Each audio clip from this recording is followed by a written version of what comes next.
Hello, David. My name is Jordan Rondoni. I'm a product specialist and one of the internet managers here at Kalispell Toyota. I just wanted to reach out to you virtually introduce myself, as well as take a quick, closer look at the 2025 GMC 3500 Denali Ultimate Package that you inquired about. When looking at pre-owned trucks like this, I always want to look for rock chips, especially on something black. You're gonna see damage. That's gonna be the most common thing to see, and up here on the grill is where we're going to see that most often.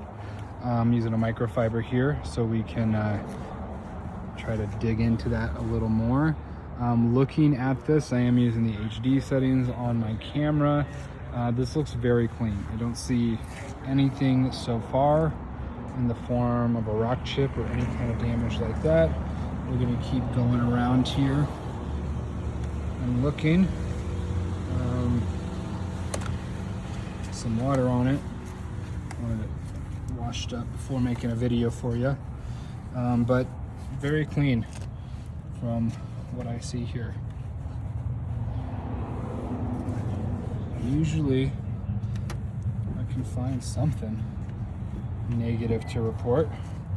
Part of my goal with this is to avoid any surprises. You know, when buying out of state, it's a little extra level of nervousness. I work with customers out of state all the time, so maybe a little something there. Not even. A little tiny one. Little one there. That one's maybe been filled. But yeah, I work with customers out of state all the time. I want to make this process as easy as possible for you. I want to be as transparent as I can be about the condition of the truck, so I want to take a real close look while I can here. But front end looks very clean.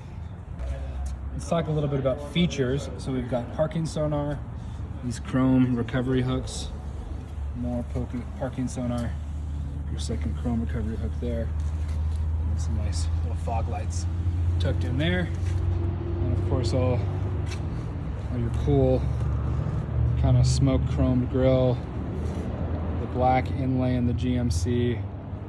Very cool look overall. Moving over to the side, you've got your Ultimate Allison Duramax badging there. I always like to take a close look at the tires, and then we're going to take a close look the condition of the wheels as well. They seem to be in good shape, but we'll hit all four. So here we are on wheel number 2. This is the rear driver's side wheel. Getting a look at tire tread. Now we'll take a look here at wheel condition.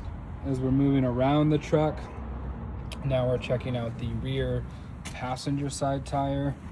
Again, trying to get a look at tire tread, and then a look at the condition of the wheel itself. And now we're on wheel number 4. This is the front passenger side wheel. Looking at tire tread. Now moving along to the wheel itself.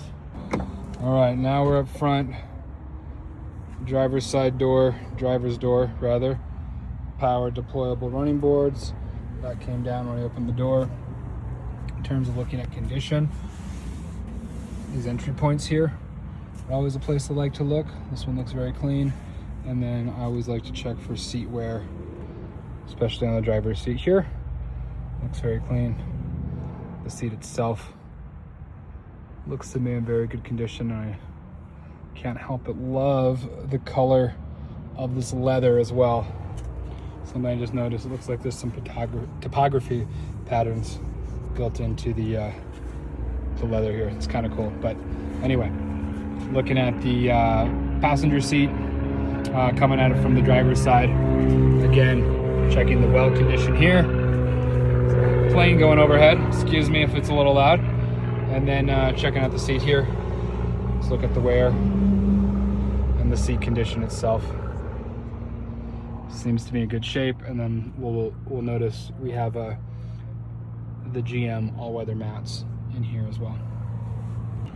Okay, here we are, back seat, passenger side. Checking out all the same stuff. The well here looks very clean. Seat looks virtually unsat in, unworn.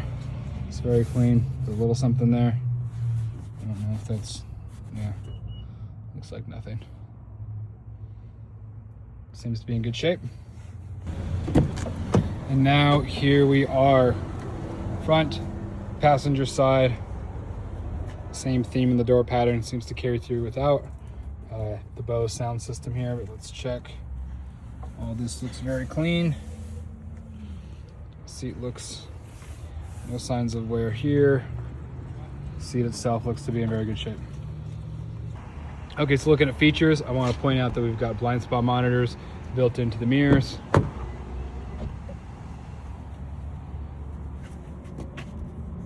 Power windows, power mirrors, power locks.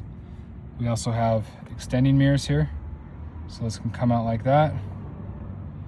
Also come back in with the push of a button. In addition to that, you can fold them with the push of a button, just like that.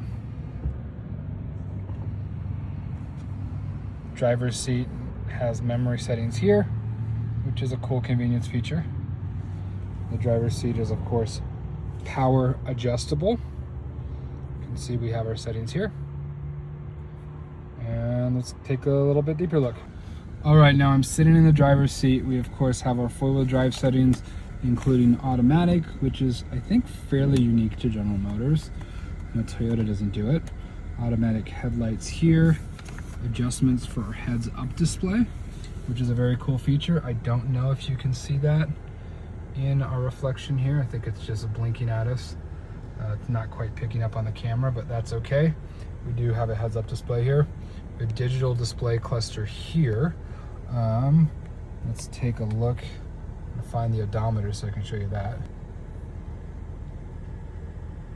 Right here, 6,372 miles currently on the odometer. Nice low mileage there.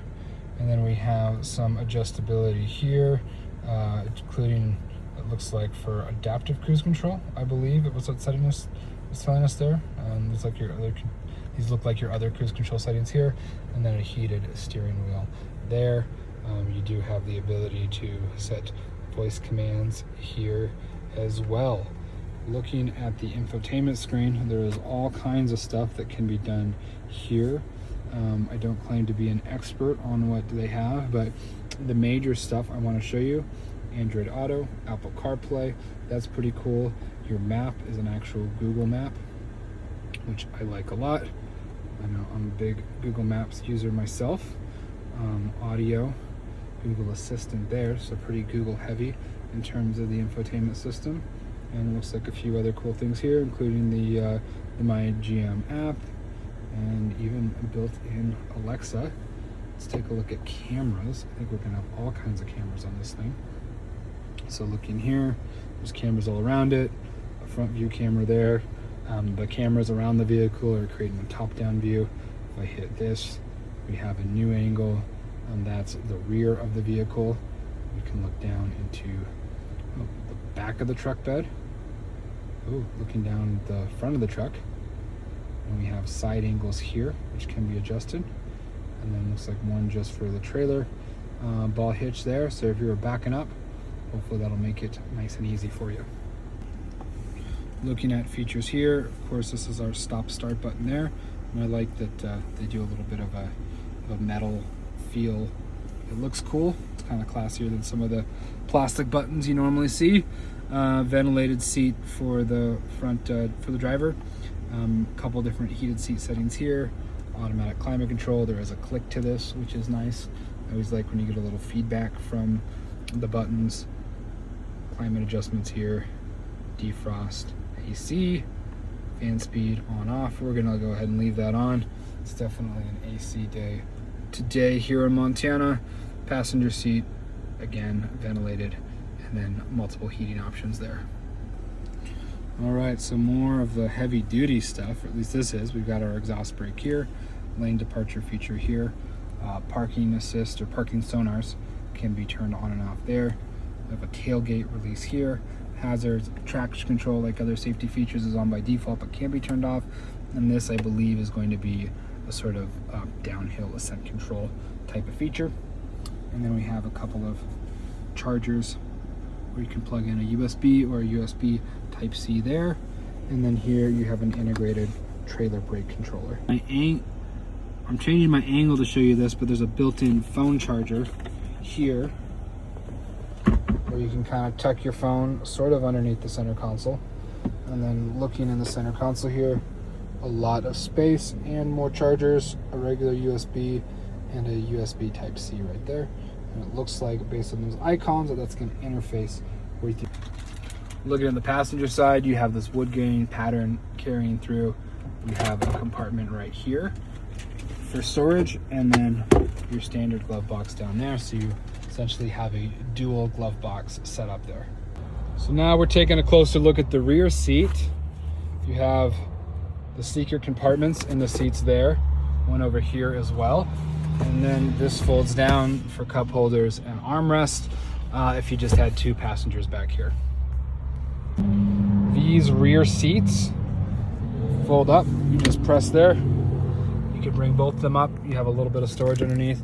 Looks like we've got a plug for a block heater and your grill cover there, along with your jack back here as well. For back passenger comfort, you do have heated rear seats. That's the outboard seats for the rear passengers. Chargers, again, a USB and a USB Type-C built in there. And then I didn't point this out, but we do have a moonroof up front as well. And let's take a look at the GM multi-stage tailgate. So to start with, you can bring just this top section down if you just want a little bit of access. Flip that back up. You can bring the whole thing down like that. So we'll see, we've got, looks like a spray and bed liner. We of course have this hard folding tonneau cover here. We've got trailer plugins there. We've got a regular 120 volt there, and then LEDs built in, and your handle for your step as well. So talking about your step, you've got this, comes down like that, and this comes down here. Look at that, I didn't even know we had that. We even have an audio system back here, the speaker and controls. That's pretty cool. And then when you flip the cover up, you can extend the handle and then use this as a step here. Well, being a Denali Ultimate package, there's a ton of content on this vehicle. I don't necessarily think I touched on all of it, but hopefully enough to be helpful. If you have any questions, let me know. You can reach me here at the dealership by way of call, text, or email, whatever works best for you.